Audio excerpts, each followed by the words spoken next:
Olá pessoal, tudo bom? Hoje é um assunto muito interessante. Hoje nós vamos falar sobre como emagrecer sem ficar igual um maracujá de gaveta.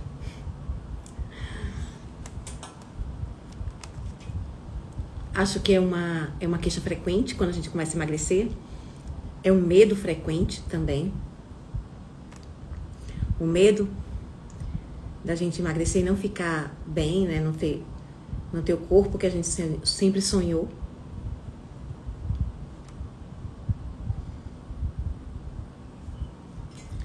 Então hoje a gente vai falar um pouquinho sobre isso. Como emagrecer sem apresentar flacidez. Eu vou chamar hoje a doutora Paula, nutricionista. Ela vai falar um pouquinho sobre isso com a gente, tá? Eu tô só esperando para ver se ela consegue entrar. Tá?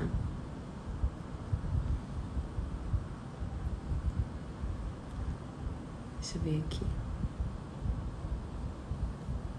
Oi, Amarilis.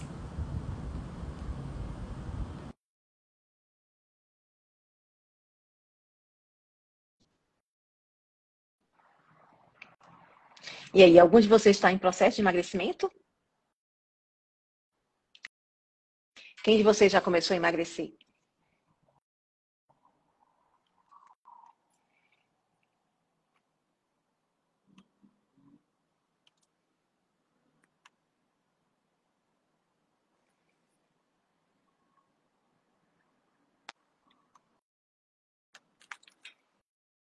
Vocês estão me ouvindo bem? Estou tentando ver aqui se a imagem tá boa.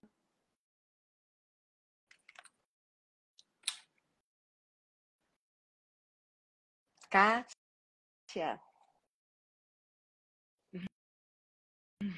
A Edilene tá tentando? Vamos conseguir. O ano tá só começando.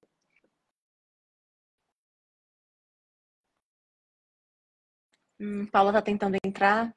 Deixa eu ver se eu consigo chamar ela de novo.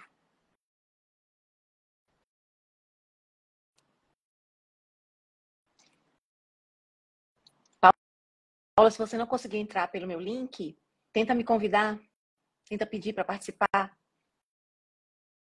Ela não está conseguindo entrar.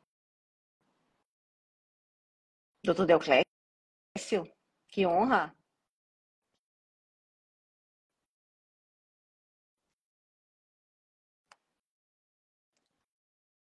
Tem muitos mitos em relação a emagrecer sem flacidez, e a gente vai falar sobre eles hoje.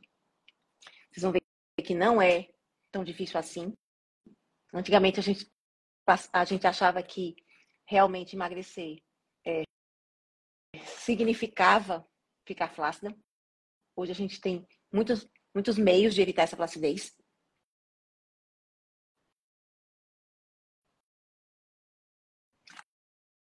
Paula, tenta pedir para participar.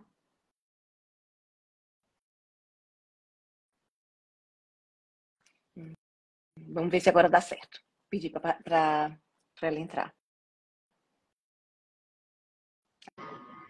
Ah, agora sim. Boa noite, deixa eu ajustar aqui um pouquinho. E agora só eu que estou aparecendo. É? Eu tô lhe vendo. Eu tava Tá? vendo que tava acontecendo isso em outra live também. Foi?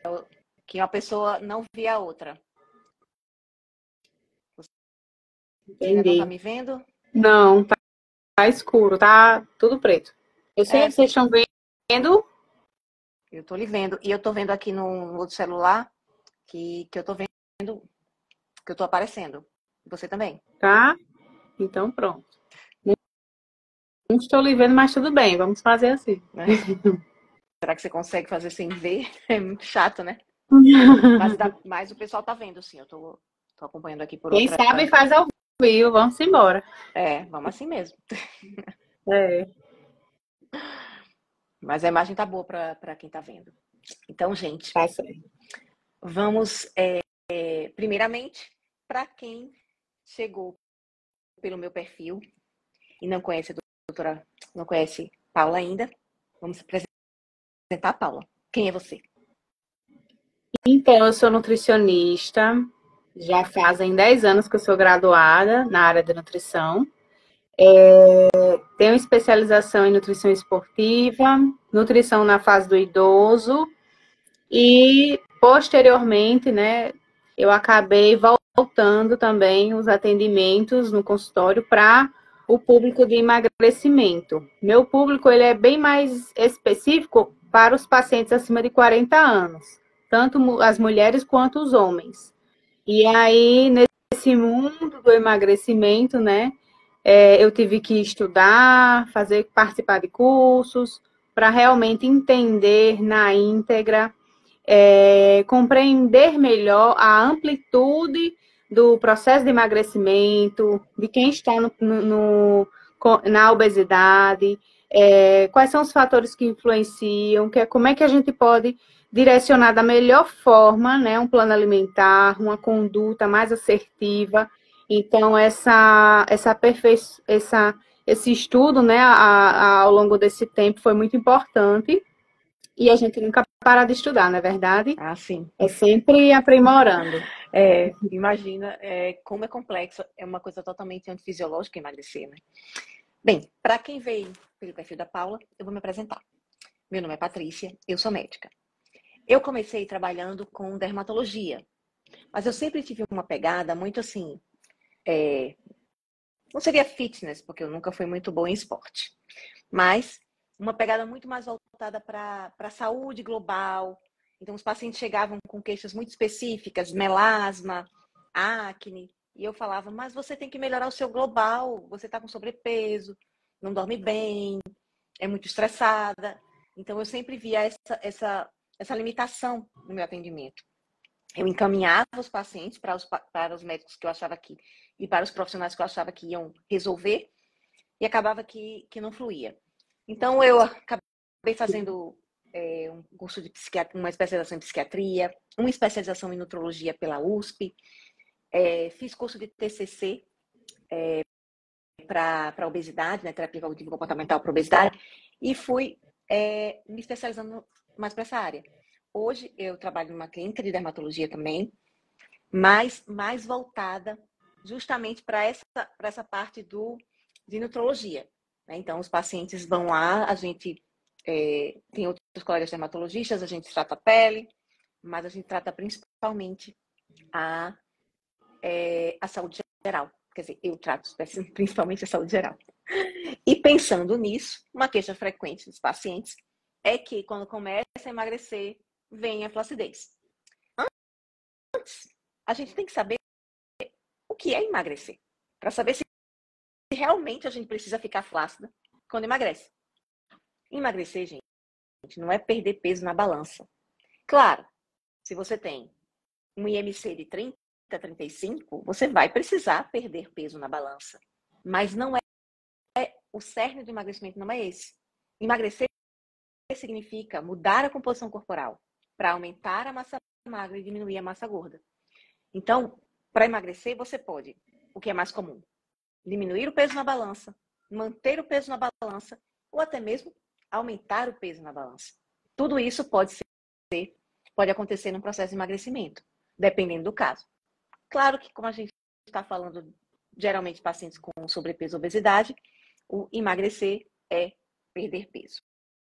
E essa perda de peso, realmente, além de ser um desafio de acontecer a perda de peso, é um desafio a gente perder peso sem perder também, como o pessoal diz, né, sem perder colágeno.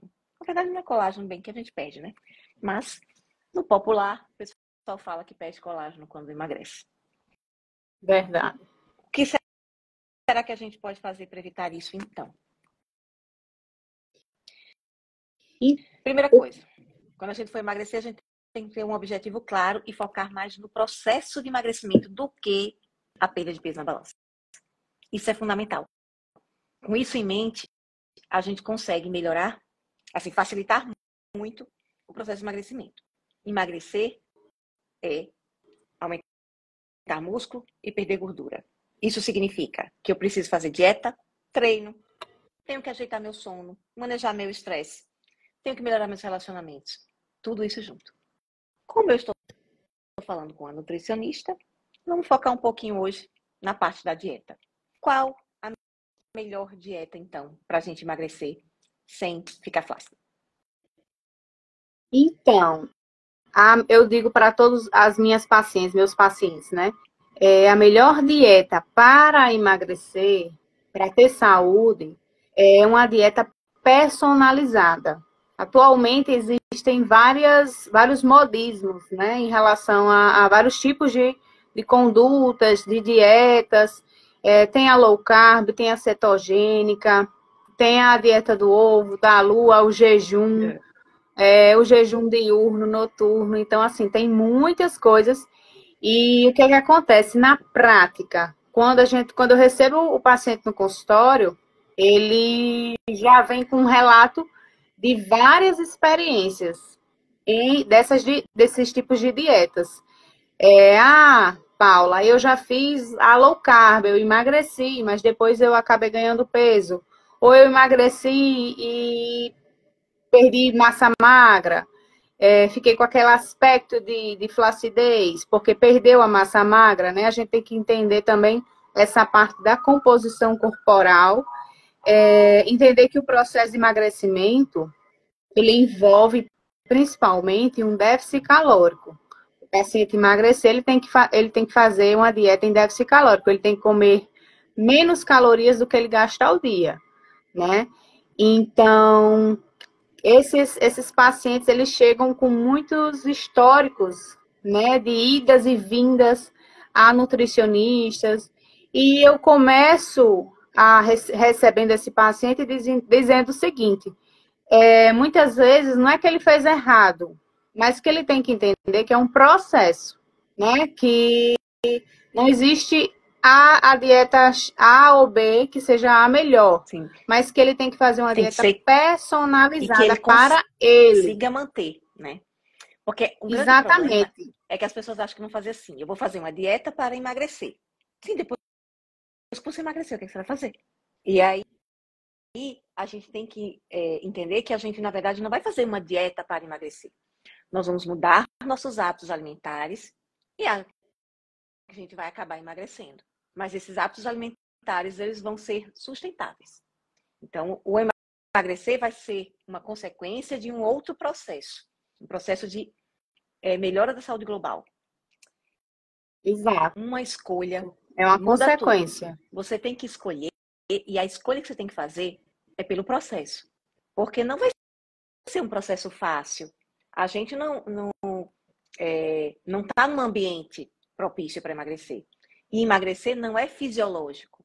O nosso corpo, quem é meu seguidor, meu paciente já sabe que eu repito isso muito. De tudo para preservar aquela massa gorda, né? Porque o nosso corpo só quer sobreviver a todo custo. Ele quer, exatamente. Isso. Nós somos uma espécie que no nosso habitat natural havia escassez, havia fome e muito esforço físico. Então a gente tinha que lutar muito pelo pão de cada dia. Nem tinha pão antigamente, tudo bem.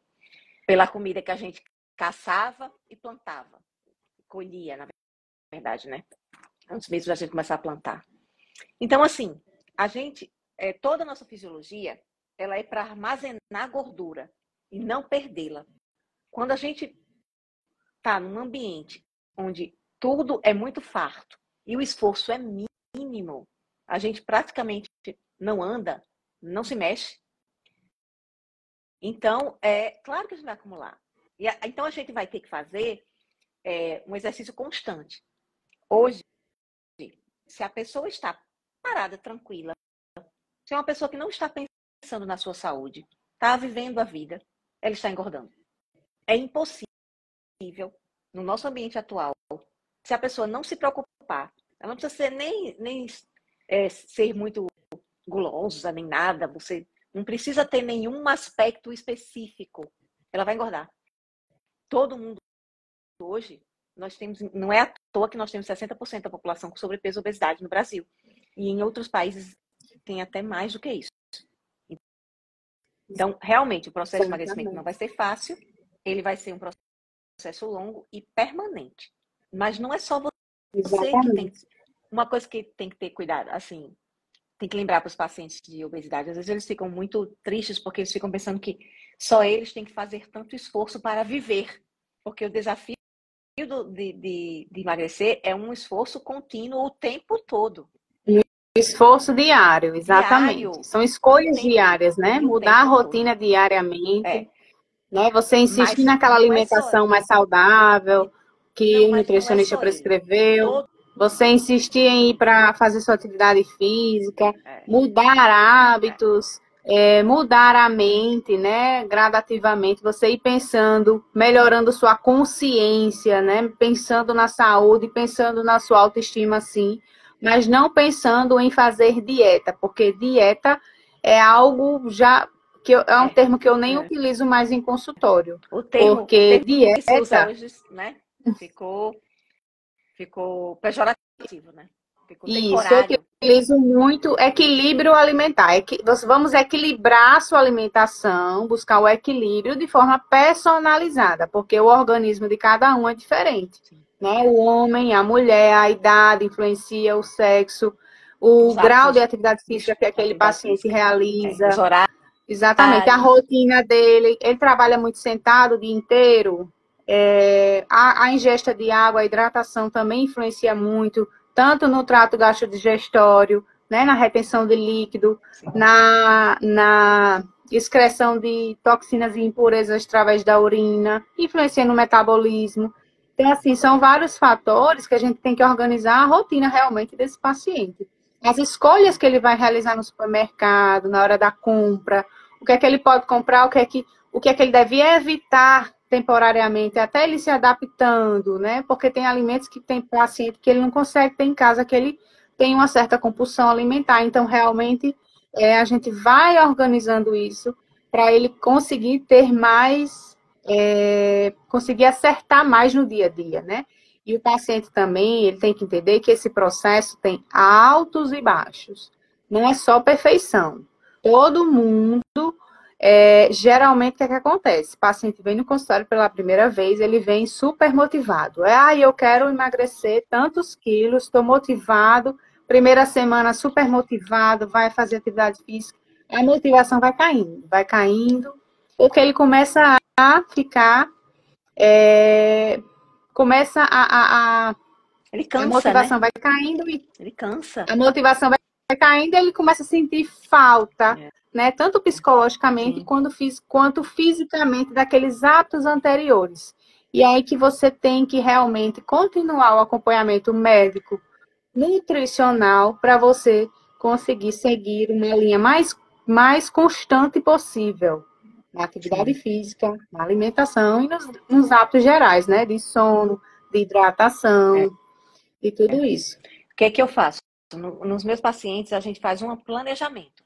Então, são metas SMART, porque a gente tem que abranger não só a dieta, mas também o treino, que horas ele vai para o exercício, quantos dias ele vai se exercitar, que horas ele dorme, que horas ele acorda, como é que está a parte da ansiedade. Então, tudo isso a gente faz um planejamento. Claro que no primeiro dia é um monte de coisa para fazer. A gente não vai fazer tudo de uma vez, mas a gente já tem um nortezinho, já tem várias metas a serem alcançadas e essas metas elas vão sendo adequadas ao longo do tempo. Na parte da dieta, o que é que a primeira coisa que eu digo para o paciente que chega, principalmente se você está preocupado com acidez, primeira coisa, você tem que se preocupar quando você vai fazer a dieta, não no que você vai tirar, mas no que você vai acrescentar. Isso assim, principalmente do ponto de vista emocional, é muito, Faz muita faz muita diferença. diferença para o paciente. Então, a primeira coisa que eu faço, o paciente chegou para emagrecer. Então, primeiro ele vai aumentar a ingesta de água, obviamente, vai prestar atenção na ingesta de água, vai aumentar a ingesta de proteína. A maioria dos pacientes, principalmente as mulheres, elas acham que comem muita proteína. Quando a gente vai fazer o diário Comem alimentar, pouquíssimo. comem pouquíssimo. As mulheres comem muito pouca proteína. Então, aumenta, Exato. olha só, até agora eu não falei nada de diminuir. Aumenta a água, aumenta a proteína, aumenta legume, né? Legumes, principalmente, eu gosto muito dos legumes grelhados. Quem quiser ideia de legume grelhado, pode olhar nos meus destaques, tem um monte de legume grelhado, né? Além dos legumes, as fibras, outras fibras, às vezes, as frutas. Então, primeiro você vai aumentar um monte de coisa. Depois que a gente fala em aumentar um monte de coisa, a gente vai começar a diminuir. Que aí, obviamente, a gente vai diminuir os ultraprocessados, tá? Mas, assim, a primeira coisa é aumentar. A primeira coisa que você deve pensar é em aumentar. Porque quando você aumenta essas coisas aqui que eu falei, automaticamente você vai ter que diminuir os ultraprocessados. Porque não dá para fazer, não dá para comer tudo isso. Vocês vão ver que não dá. Então, quando você aumenta a parte boa da dieta, você automaticamente diminui a parte ruim. Então, para emagrecer sem flacidez, primeira coisa, né? Proteína. Então, a gente tem que aumentar a ingesta proteica. Como é que a gente faz? O que Exatamente. você orienta, assim? Inclusive, a proteína, ela é um macronutriente. Macro vem de nutriente grande, né? Os macronutrientes são as proteínas, gorduras, que são os lipídios e os carboidratos. A proteína, ela proporciona muita saciedade. Ela tem uma função ali sacietógena. Então, é muito importante ajustar essa quantidade de proteína fracionado nas refeições para o paciente sentir saciedade. Porque quem está acima do peso, come muito. Quem está acima do peso, quer sentir barriga cheia, né? Vamos dizer assim, quer sentir saciedade. Então, como é que a gente vai ajustar isso? Adequando a quantidade de proteína, que geralmente, né, na anamnese alimentar, ela está abaixo do recomendado, para o paciente conseguir ter saciedade. Associado a isso, a ingesta de fibras. E aí vão entrar o quê? Os cereais integrais. A gente seleciona os mais direcionados para aquele paciente, né? Que ele vai conseguir ter uma melhor digestibilidade, digerir melhor, sem ficar estufado. Entra também as sementes, né? Sementes como semente de chia, a linhaça, que é mais utilizada a farinha da linhaça. Psyllium, né? Psyllium, que é uma fibra assim que eu acho ela bem neutra, tanto na coloração quanto no sabor, dá para inserir em várias preparações. E ela não acrescenta Tem pacientes que não gostam da chia por causa da cor, né, escurecida. Aí o psyllium ele é muito versátil.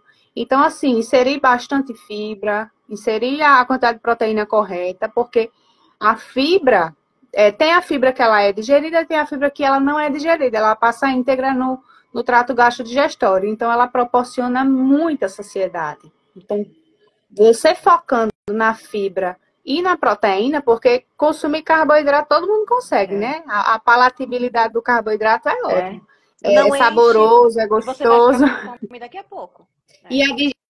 E a digestão do carboidrato é super rápida. Né? Então, você tem logo fome logo em seguida. Então, focando na proteína, focando na fibra, a quantidade correta, ajustando essa quantidade de carboidrato, né? Porque reforçando, que vai proporcionar bastante saciedade, né? A proteína, são as proteínas e as fibras. Bem fracionado nas refeições. E lembrar também do básico, mastigar mais. Todo mundo, tem gente que nem senta para fazer a refeição. Às vezes come em pé. E quando senta, acessando o celular, o smartphone, assistindo uma televisão. Então, a atenção plena na alimentação é muito difícil. As pessoas não estão focando no que está comendo. Às vezes, chega ao final do dia e o paciente não sabe ele não sabe o que comeu. Ele não se deu conta da quantidade que comeu. Porque a maioria das vezes, a atenção estava voltada para outra coisa e não para a comida. Isso é muito importante, porque as nossas percepções, tanto visual quanto a mastigação, né? A gente vai ali mastigando, liberando enzimas digestivas, vai saboreando, né? Liberando saliva, a própria saliva tem enzima digestiva, e esse processo que inicia na boca, ele vai mandando funções para o nosso cérebro. Olha, ela está comendo, ela tá consumindo alimentos, está chegando no estômago. Então, esses sinais vão acontecendo e o paciente ele começa a sentir saciedade. O paciente que come muito rápido, ele nem consegue mastigar, ele mastigou tão pouco, ele nem reduziu o tamanho das partículas da comida. A comida chegou até com tamanhos maiores no estômago, nem produziu enzima digestiva. Aí ele se sente, primeiro, ele não tem saciedade, ele não consegue absorver bem os nutrientes porque ele não conseguiu produzir enzima, porque o cérebro nem entendeu que estava chegando comida, e ele tem muitas vezes refluxo, uma certa hipocloridria, né? Uma digestão deficiente, porque esse básico não está acontecendo. O básico que é mastigar melhor, mastigar mais, focar na comida, atenção plena, saborear a comida e entender que a comida não vai sair da sua vida. Você vai comer todos os dias. Você não precisa comer muito. Você não precisa pensar que é a última refeição da sua vida, porque tem paciente que está acima do peso que tem essa sensação no subconsciente, né? Então, assim, focar na comida, saborear, entender que daqui a um determinado momento você vai comer novamente. E assim sucessivamente. A comida não vai ser tirada da sua vida, mas vai ser equilibrada, de forma sempre personalizada. Sim. É interessante, então, que a gente até agora falou não em sofrimento, mas em maior prazer. Porque a gente aumentou a água, aumentou a proteína, aumentou legumes grelhados. Eu não pedi para você sofrer nada. E ainda pedi para você comer devagar. Comer devagar não é ruim, gente. É bom. Você gosta de comer? Prazer, realmente. Você sente prazer informar o cérebro que está sentindo aquela sensação de prazer através da comida. Mas não de forma negativa, de forma positiva. Emagrecer não é perder o prazer de comer. É o contrário. É reencontrá-lo. Uma analogia que eu acho assim fantástica que é muito paciente tem medo de quando sabe que precisa emagrecer, de que ele não vai mais ter o prazer de comer. Aí o que é que eu digo? Isso. Bem, a pessoa, o enólogo, aliás, o enófilo, que é o amante do vinho, ele não se embebeda, ele não tem problemas de alcoolismo. Ele saboreia o vinho de melhor qualidade. Ele faz toda uma aura com vinho, né? Até chato, né? Enófilo assim mesmo, é até meio chatinho. Fica lá falando 2 horas sobre vinho, tal, aquela coisa para tomar vinho. Então, assim, ele tem um prazer enorme. Já o alcoólatra, ele bebe muito mais, mas ele não tem prazer algum. Ele tem 2 sofrimentos. Ele precisa do álcool, mas ele não sente prazer ao bebê-lo. Então, o que a gente procura ser na nossa vida, em relação à alimentação, é ser o enófilo e não o alcoólatra. Então, o processo de emagrecimento não vai tirar o prazer da comida.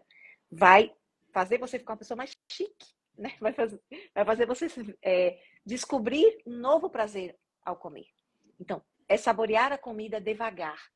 Uma outra coisa que a gente coloca na medicina do estilo de vida, nós temos 3 grandes guias, vamos dizer assim. 3 grandes não é sentenças, mas são 3 coisas que nos guiam. Uma é que o médico, ele é um exemplo. Ele faz o que manda o paciente fazer. Então, ele tem uma vida realmente mais saudável. Não é o comum, não. A maioria dos médicos, infelizmente, está acima do peso. A maioria dos médicos não dorme. A maioria dos médicos tem uma vida muito pouco saudável. Na medicina do estilo de vida, a gente coloca que o médico é o seu primeiro paciente. Uma outra coisa é que o médico é o mentor do paciente. Por isso que eu tenho uma mentoria Você Mais Leve, porque o médico ele age como um mentor. Ele pega o paciente e ajuda o paciente a chegar do ponto A, onde ele se encontra, até o ponto em que ele quer chegar, em relação à saúde. E um outro detalhe, que aí tem mais a ver com a dieta. Medicina culinária. Na medicina do estilo de vida, existe todo um capítulo relacionado com a culinária. É fazer o paciente voltar a cozinhar, fazer a pessoa entender o prazer de cozinhar, mesmo que você não cozinhe no dia a dia, mas você conhecer a cozinha, conhecer a arte da culinária. A gente coloca que medicina culinária é a arte da culinária com a ciência da nutrição juntas para melhorar os hábitos de vida da pessoa, para fazer com que ela coma melhor, com mais sabor e com mais saúde. Então, você ter um bom repertório culinário facilita muito a sua vida. Eu acho que foi Jamile, parece, que perguntou sobre exemplos de fibras. Você já disse, mas eu vou repetir, porque você vê, a gente precisa desse repertório culinário. O que é uma fibra? Né?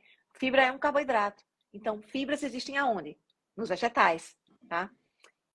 Quando a gente estava falando de fibras aqui, especialmente para emagrecimento, o que você precisa saber é legumes de baixo amido. Legumes bem light. Pronto, eles têm muita fibra. As frutas também têm muita fibra. Isso. Agora, se você precisar acrescentar fibra, aí sim, você pode usar o psyllium, outras coisas. Mas no dia a dia, o que você precisa focar é legumes e frutas. Aí você vai conseguir a quantidade de fibras adequada. Não é isso?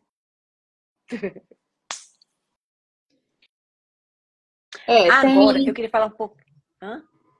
Você tá me Tem as vendo frutas ainda, não? também que são mais ricas em fibras, né? Então, dependendo do paciente, a gente foca mais indica, né? Direciona mais essas determinadas frutas. É importante também focar na fruta e não no suco, né? Nas bebidas, porque na hora que a gente faz o suco, a gente vai coar, né? Então, a gente tira o bagaço, a casca, o bagaço, a casca quando é comestível, o bagaço, a gente joga fora, descarta, né? Então, tá descartando o quê? As fibras. Ficou ali concentrado só a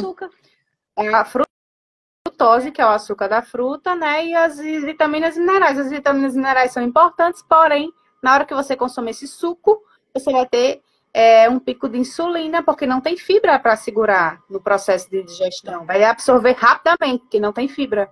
Na hora que você come a fruta em si, a absorção dessa frutose é lenta, né? Então, consequentemente, a liberação de insulina também é lenta. Isso favorece sua saúde e também o emagrecimento, porque quem tem muito pico de insulina durante o dia, né, consumindo suco e outros alimentos em excesso, vai atrapalhar também no metabolismo, no processo de emagrecimento. Emagrecimento tendo muito pico de insulina, né? Podendo chegar aí a resistência à insulina também, que é muito comum. A gente coloca coma a fruta, não a beba, tá? Então não é para beber fruta, é para comer. Tá? Isso, dá prioridade ao consumo da fruta em si.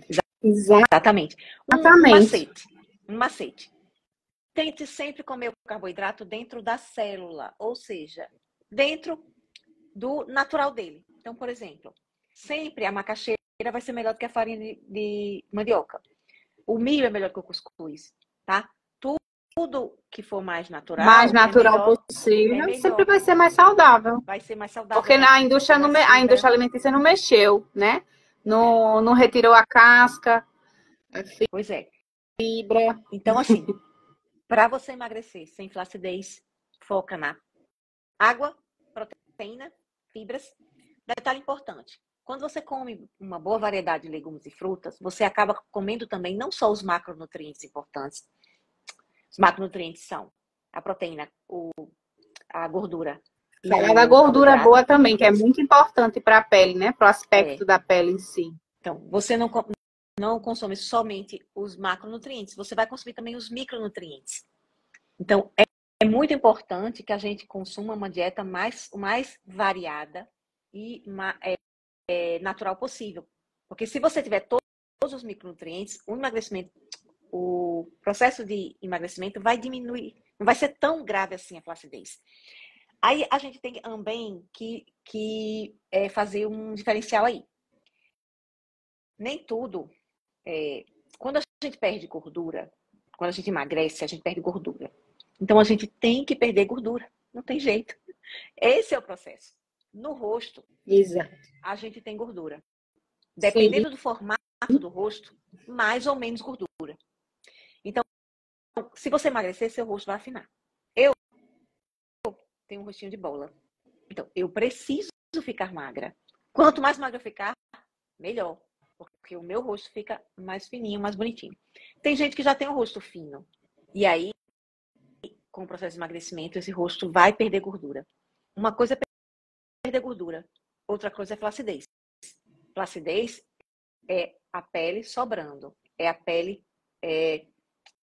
não cabendo direitinho, né? Não cobrindo direitinho aquele arcabouço, certo? Então, afinar o rosto, você vai afinar de qualquer maneira. Mas se esse rosto vai ficar flácido ou não, aí vai depender de várias coisas. Genética importa muito. Idade importa bastante. Mas a qualidade do emagrecimento, a qualidade da dieta que você faz, o treino que você faz, o sono que você tem, também influenciam muito. Claro, tudo isso tem um limitador. Vai chegar um momento que, por melhor que seja a dieta, se você emagrecer muito, se você precisa emagrecer muito, vai ter alguma flacidez. E aí a gente vai fazer... Existem outras opções de tratamento também. Isso eu vou falar noutra live, tá? Então, a gente vai ter uma live semana que vem sobre o que fazer com o rosto quando a gente emagrece muito, com o corpo também quando a gente emagrece muito. Mas antes de você pensar em procedimento, você tem que pensar na qualidade do emagrecimento. Aí tem uma coisa importante. Perder peso é melhor mais rápido ou mais devagar, tá? Aí tem alguns aspectos. Uma perda de peso muito lenta é desestimulante, certo? Então, a gente realmente quer que a pessoa perca peso num ritmo bom, que ela fique estimulada. Outra coisa, um sobrepeso muito grande é grave. Então, a gente quer que essa pessoa perca peso rapidamente, também por causa das complicações da gravidez. Complicações Da obesidade. da obesidade. Mas tem que ser com qualidade, certo? Então, o que importa, na verdade, não é a velocidade, né, em relação à flacidez, ou em relação a rebote, que o pessoal fala, ou a saúde. O importante não é a velocidade com que você perde. A gente quer que você perca o mais rápido possível, de maneira saudável. O mais importante é a qualidade desse emagrecimento. É como você perde. Se você perder muito peso, muito rápido, mas comendo direitinho, dormindo bem, treinando bem, ok. Tá? Então, o importante é que você faça todas as etapas do emagrecimento adequadamente. Tá? Não é a velocidade de perda de peso não é o mais importante, não. Tá? Isso. Agora, sim, pode falar. E assim, a atividade física, ela é muito importante. Eu digo para os meus pacientes que é o seguinte: se você quer emagrecer, você tem que fazer atividade física, tem que sair do sedentarismo. Coloca na sua cabeça que a atividade física vai ser um remédio. É uma dose de remédio diária que você vai tomar para ter saúde, tanto física quanto mental, né? Porque hoje a população ela está ansiosa, muitos pacientes com depressão, com ansiedade, a necessidade de imediatismo absurda. Então, eu entendo que a gente tem que ter todo um jogo de cintura para esse paciente perder um pouco de peso mais rápido, para ele se motivar, né? E sentir prazer naquele processo e continuar seguindo o processo para manter a constância. Mas todos esses fatores emocionais, eles influenciam muito, né? De forma significativa. Então, a atividade física, ela entra com vários benefícios, né? A musculação, principalmente, porque a musculação, que é um exercício de força, vai proporcionar hipertrofia muscular, principalmente no processo de envelhecimento, né? Vai melhorar o tônus muscular, vai causar ali a ruptura das fibras musculares e posteriormente aquele músculo vai ficar fortalecido, ele vai crescer.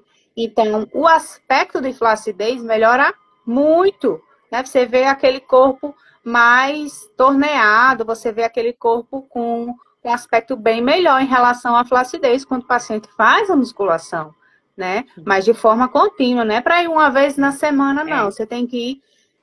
Eu digo para o paciente. Eu digo para o paciente, olha, bota na sua cabeça, se você for 2 vezes por semana, você vai ter um resultado X. Se você for 4 vezes, você vai ter o dobro de resultado. Então, assim, vai no dobro, né? E é a dose diária de remédio. Atividade física é a dose diária de remédio. Tem artigo científico aí que diz o seguinte, que a atividade física ela tem um efeito tão benéfico, até semelhante ao uso de alguns medicamentos para ansiedade, para depressão. Então, até a parte emocional, ela melhora muito. Então, você consegue seguir muito melhor no processo de emagrecimento, na mudança de hábitos alimentares, quando você persiste ali na atividade física, principalmente na musculação. E falando em flacidez, aí a musculação, ela é realmente fantástica, associada a uma boa alimentação, né? E lembrando que é um processo de altos e baixos, vão ter aqueles momentos que você está mais motivada, tem aqueles momentos que a motivação diminui mais, só que você persistindo na dose do remédio, a minha atividade física é o meu remédio, você vai conseguir ter mais constância. E chega um momento que virou rotina. Virando rotina, você vai estar mudando ali seu estilo de vida. Né? Consequentemente, seu corpo, sua estética, né? E sua estrutura ali de aspecto, de pele, de flacidez, com esses benefícios. É importante lembrar que a gente antes achava que a gente só conseguia emagrecer perdendo massa muscular. Hoje a gente sabe que não. Você pode emagrecer perdendo muito pouca massa muscular ou sem perder massa muscular. Tá? Sim, então, não é a nossa ideia, se emagrecer é aumentar, diminuir a gordura e aumentar a massa muscular, eu não posso perder a massa muscular, tá? Então, é possível sim. Tem que preservar ao máximo a massa muscular. E aí, outra coisa importante em relação à flacidez. A musculação, o exercício físico, ele não só melhora o tônus da musculatura, mas ele melhora a qualidade da pele.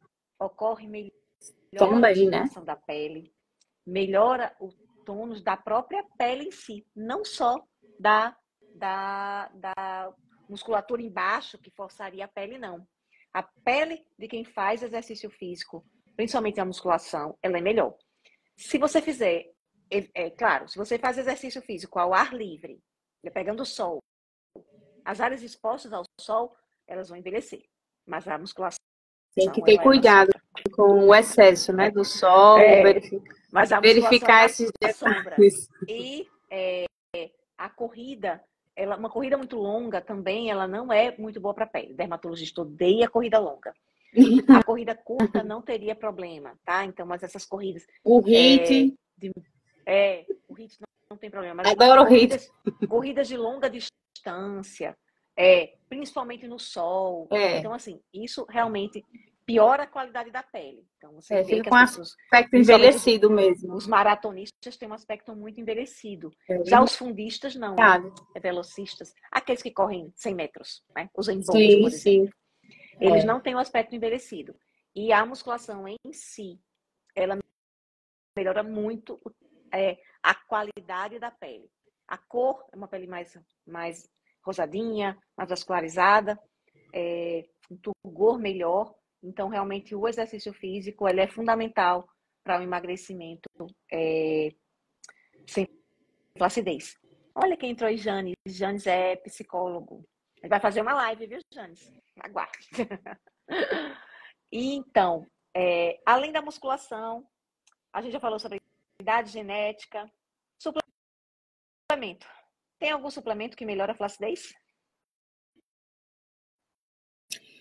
Então, quando eu penso em flacidez, em relação à alimentação, eu foco mais na proteína. Em primeiro lugar, eu penso na proteína. Então, ajustar ali a quantidade de proteína para o paciente, né? De acordo com o quilo de peso corporal dele. Geralmente, dependendo do perfil dele, da necessidade, porque a gente sempre trabalha de forma individualizada, mas é em torno de 1,5 gramas de proteína por quilo de peso corporal. Em pacientes que têm uma necessidade maior, vai ali 2 gramas por quilo de peso corporal. E quando eu não consigo bater essa meta proteica através da alimentação, porque o paciente não consegue consumir aquela quantidade de frango, né, da parte magra da ave, que é o peito de frango, por exemplo, que tem mais proteína, né? Na quantidade de albumina da clara do ovo. Então, quando ele não consegue atingir essa meta proteica ao dia, aí eu vou entrar aí com um suplemento proteico. E nós temos no mercado várias opções de suplementos proteicos. O mais comum, né, mais conhecido, é o Whey Protein, a proteína do soro do leite. Só que o Whey Protein também tem várias frações. Tem a forma mais bruta, né, que é o Whey Protein concentrado, que vai ter ali lactose, vai ter ali uma quantidade de carboidrato. Tem um Whey Protein intermediário, vamos dizer assim, que ele passa por um processo na indústria, um processo tecnológico, né, de mudança ali na indústria, e ele se torna uma proteína hidrolisada. E tem a proteína isolada, que ela é a proteína mais pura possível, né, sem lactose, sem carboidrato. Então, o tipo de proteína que eu vou indicar para o paciente depende de cada paciente, depende do trato digestório dele, do intestino principalmente, se ele tem intolerância à lactose, se ele tem intolerância alimentar, se ele tem alergia, né, à proteína de soro do leite, se ele é vegano. Então, aí eu vou ter que optar por outros tipos de proteínas, por exemplo, uma proteína vegana, né, que geralmente é a base de arroz, de ervilha, ou então optar pelo colágeno, que também é uma fonte de proteína, né? Tem casos específicos de síndrome do intestino irritável, paciente que não tolera a proteína do soro do leite, e aí então não gosta também da proteína vegana, porque a proteína vegana realmente ela tem uma textura muito aerada, muita gente não gosta, e acaba que tem que optar pelo colágeno para poder bater essa quantidade de proteína. Tem paciente que até estranha. Nossa, vou bater essa quantidade de proteína ao dia suplementando colágeno. Eu disse, sim, atualmente essa conduta ela está sendo muito direcionada nos congressos e tudo mais. Eu digo que o colágeno ele não vai fazer um milagre, ele é uma proteína que você vai. É uma opção. Exatamente. É para você bater a meta de proteína ali ao dia, para o seu corpo ter ali, através do suplemento e do alimento, né? Batendo aquela quantidade de gramatura ao dia, ter ali substrato energético proteico para sua musculatura, né? Então, ficar com aquele aspecto melhor em relação à flacidez. Sim. E também complementando aí com o aspecto da pele em si, consumir gorduras boas, azeite de oliva, abacate, a gordura do peixe, né? Também, às vezes, tem a necessidade do ômega 3. Mas lembrando que essa quantidade de gordura tem que ser calculada para o paciente, porque senão ele, às vezes, consome gordura demais, né? E acaba saindo do déficit calórico, se ele estiver em processo de emagrecimento, e não consegue emagrecer, porque está consumindo gordura em excesso. As oleaginosas, castanha, amêndoa, enfim, tá, né? É bem direcionado. Que mais? Em relação a outros suplementos, fora a proteína, não tem nenhuma evidência forte de que eles melhorem a flacidez, não é isso? Geralmente, tem alguns suplementos, algumas marcas, né, de suplementos, que elas direcionam mais para o aspecto da pele. Aí tem um plus, vamos dizer assim, além da proteína tem um plus, tem um ácido hialurônico, tem uma vitamina C, que é o precursor do colágeno, né? Tem um antioxidante, mas é algo para complementar. Eu sempre digo que é para complementar quando a necessidade não vai fazer um milagre, né? Um conjunto de fatores. Você tem que dormir bem, você tem que se alimentar bem, você tem que consumir proteína, você tem que se alimentar de forma mais saudável possível, né? O excesso, de industrializados, álcool, tudo isso favorece um aspecto de pele bem mais envelhecido e pode prejudicar também a questão da flacidez. Pacientes que estão em processo de emagrecimento, eu recebo muito efeito sanfona. Ele começa a fazer uma dieta, né? Eu falei que esse termo já não é mais utilizado no âmbito da nutrição. Começa a fazer uma dieta ali que ele inventou, que ele viu na internet, que ele viu em algum lugar. Aí faz uma dieta muitas vezes muito restritiva, que ele não conseguiu se adaptar, ou que ele não foi favorável para ele. Aí ele desiste, ele emagrece um pouco, aí desiste, aí ganha tudo de novo. Aí depois ele começa de novo. Então ele fica com aquele efeito sanfona, né? Ganha e perde peso toda hora. E a flacidez só piorando. Esse efeito é péssimo para a pele também. Porque tem um grande complicador do efeito sanfona, não é nem... O pior não é a pele. O pior é que o efeito sanfona, o que acontece muitas vezes é que quando você emagrece, você perde massa muscular, e quando você engorda, você só ganha gordura. Então, na verdade, você fica cada vez mais distante sua massa muscular e sua gordura. Tá? Então, você fica piorando o metabolismo.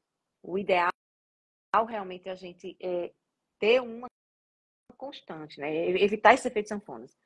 Agora, para isso, a principal coisa é parar com esse imediatismo de querer uma dieta milagrosa, de querer uma dieta enlouquecida, restritiva, super, super difícil de fazer, cheia de malabarismos, porque isso não é viável. O que a gente precisa é mudar os hábitos de vida definitivamente.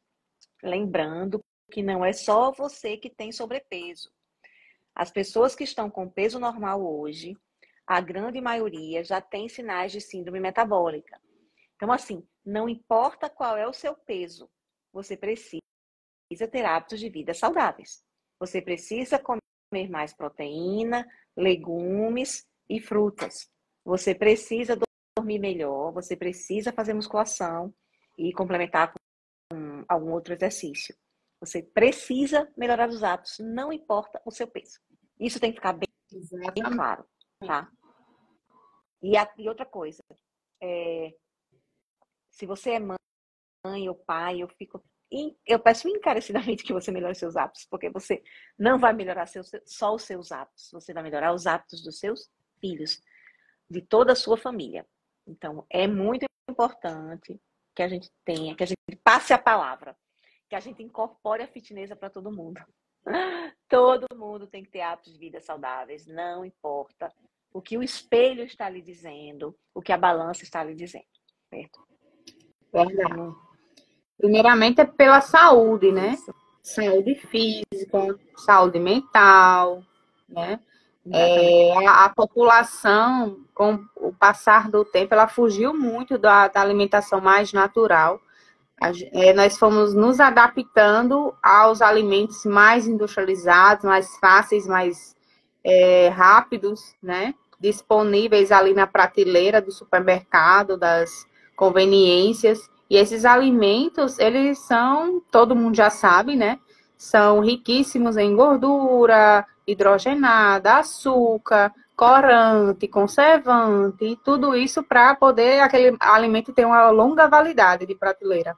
Ele não estragar e também proporcionar uma palatabilidade muito agradável ao consumidor, né? Aquele sabor bem, com muita gordura, com muito açúcar, para proporcionar ali um certo equilíbrio e você sentir muito prazer imediato, momentâneo, né? Que o prazer também ele é muito momentâneo desses alimentos industrializados. Então, esses alimentos também são hipercalóricos. Eles possuem muitas calorias, uma quantidade absurda, né? Então, assim, não tem genética que aguente. A epigenética, que são os nossos hábitos diários, né? Então, o que as nossas escolhas alimentares, o excesso do consumo desses alimentos industrializados, associado aí ao sedentarismo, ao estresse, excesso de estresse, não dorme bem, insônia, não se hidrata, enfim, a todos esses fatores vai proporcionar realmente a piora da saúde, da nossa saúde. Não tem genética que consiga sobreviva. Ficar estável, não tem. Não existe. A gente tem que voltar. Não, vamos dar uma reduzida nos excessos. Eu acho que é Alex Santos. Está perguntando se o leite em pó é considerado proteína. Gente, vocês têm que aprender a ler rótulos. Vocês têm que aprender o que são os macronutrientes. Eu vou fazer uma live ainda bem direitinho explicando cada macronutrientes. Na mentoria, eu falo bem sobre isso. Primeira coisa, leia o rótulo. O que é que diz no rótulo do leite em pó? O leite, o leite é um alimento muito completo. O que é o leite em pó? É o leite sem água. Então, tudo que tem no leite normal, tem no leite em pó, menos a água. Ele vai ter carboidrato, gordura e proteína. Ele não vai ter só proteína. O que é o whey? O whey pega o leite completo e tira só o soro dele, tá? Então, o whey é o leite em pó, é a proteína do leite em pó. Do leite. Então, ele tira o carboidrato, isso. Ele tira o carboidrato do leite, quase todo, dependendo do whey, até todo. E fica só com a proteína. O leite. Aliás, ele Leite vão ter os três, né? A gordura, a proteína e o carboidrato. Não é só proteína, o leite. O leite então, em pó são os três. E aí você vai ter que ver que a composição do leite integral, né? O leite completo, ele vai ter mais gordura. Mais gordura do que proteína, né? Então, é um excelente alimento, mas não é proteína, certo? É muito importante ler o rótulo dos alimentos industrializados. Dos alimentos naturais, é fácil. Decora aí. O que for animal, carne, todas as carnes, todos os pedaços de bicho são proteína, certo? Então, frango, peixe, tudo é proteína. Os cortes mais magros vão ter basicamente só proteína. Os cortes mais gordos vão ter proteína e gordura. Então, focamos nos cortes magros de pedaços de bichos, certo? As plantas. A maioria das plantas, ela tem mais carboidrato. Quase nada de gordura. Então, por exemplo, legume é o quê? Planta. Planta é carboidrato. Fruta é o quê? Planta. Planta é carboidrato, tá? Então, não é proteína. Maçã não é proteína. Por quê? Porque ela é uma planta. Se ela é uma planta, ela é carboidrato, certo? Aí existem algumas exceções. Por exemplo, abacate, ele é mais gordura. Mas assim, no geral, pedaços de bicho são proteína e gordura. Os cortes magros vão ter mais proteína. Plantas são carboidrato, tá? Exato. A gordura vai ter nas carnes, no azeite de oliva, no abacate e no coco, tá? E nas nozes. As outras plantas não tem praticamente nada de gordura. As oleaginosas, né? As castanhas, nozes, amêndoas, amendoim, são ricas em gordura. Então, é muito simples isso. Eu acho, isso aí, eu trato com alguns pacientes de diabetes. E para os diabéticos, esse conceito é muito importante. Infelizmente, o que eu vejo no SUS é que eles não passam uma coisa tão simples. O que é proteína? É planta, é bicho. Aí, algumas plantas têm proteína também. Mas assim, para quem é onívoro, certo? Para quem come de tudo, eu acho muito mais simples você pensar que a proteína vai ser pedaço de bicho e o carboidrato vai ser as plantas. Se você for vegetariano, aí não. Aí a gente vai ter que pegar as plantas que têm um pouco mais de proteína, mas aí fica bem mais complexo o entendimento.